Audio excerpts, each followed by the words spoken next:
Do you really like Glenn? Oh, sure. What's not to like? He's rich, he's charming, he's handsome, and now he's really got it all because he's got you. Mwah. Honey, what's the matter? I don't know if I'm in love with him anymore. Why? What happened? I just don't know if he's the right guy for me. And I've been spending a lot of time with this other man, Robbie Hart. The wedding singer? You're thinking of leaving Glenn, the wedding singer? I don't know what I'm thinking. I'm confused. Oh, no, sweetheart. You got what is known as the jitters. Cold feet. Everybody has them. I had them. Because I should have run screaming down the street instead of marrying your father. But Glenn, he's different. He's a keeper. You're going to marry Glenn on Sunday. You're going to love him, and everything's going to be wonderful. Where's your veil? Oh, it's downstairs. I'll go get it.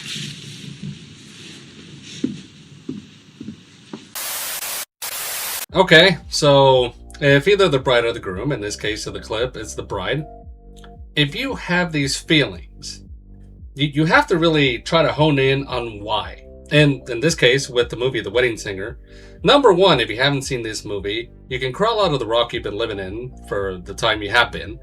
And with this situation, we have found out that Glenn's not a great guy.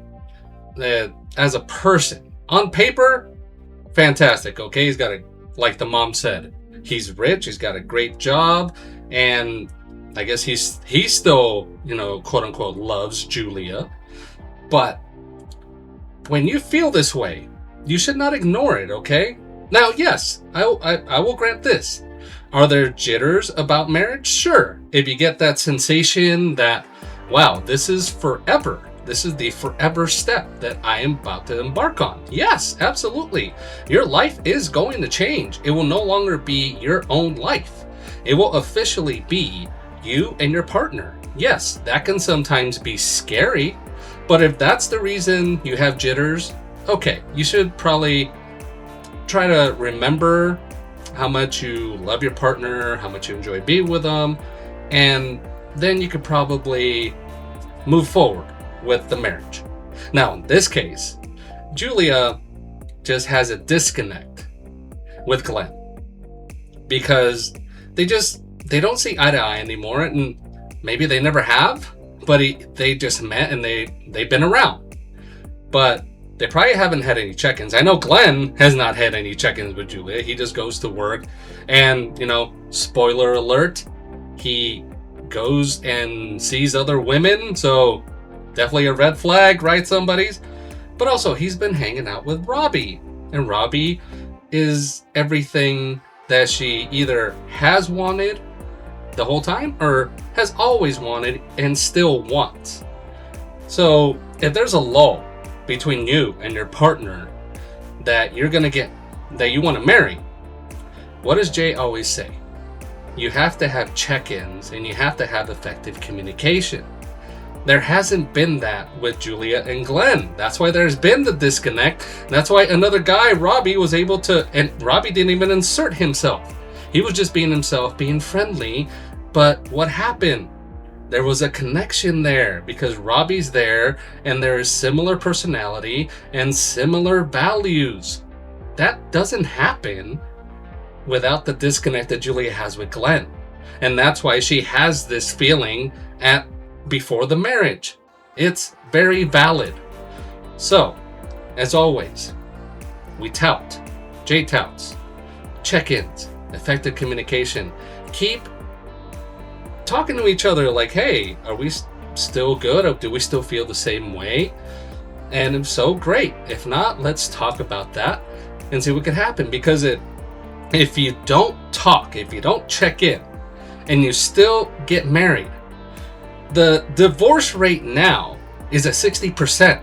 All right, somebody, that's just fact. And this is why. Because you still go into it with a flawed core system. You have to take care of that before you go at the altar and both of you say yes. Say it because you two still have that connection. You have to keep it. You just, at all costs, keep that connection, and hopefully you can continue to move forward every day and stay married until, one of you passes on. That's the goal. But keep that connection. But if you have these feelings and they're valid, then don't ignore them, because everybody else is not going to marry Glenn, and they don't know what you know. She feels for Robbie. She should marry Robbie. And again, spoiler, she marries Robbie at the end of the movie. So don't ignore them. Know why.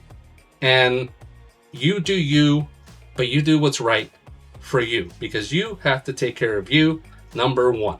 And that's not selfish, because if you don't take care of yourself, like RuPaul says, how the hell are you going to take care of somebody else?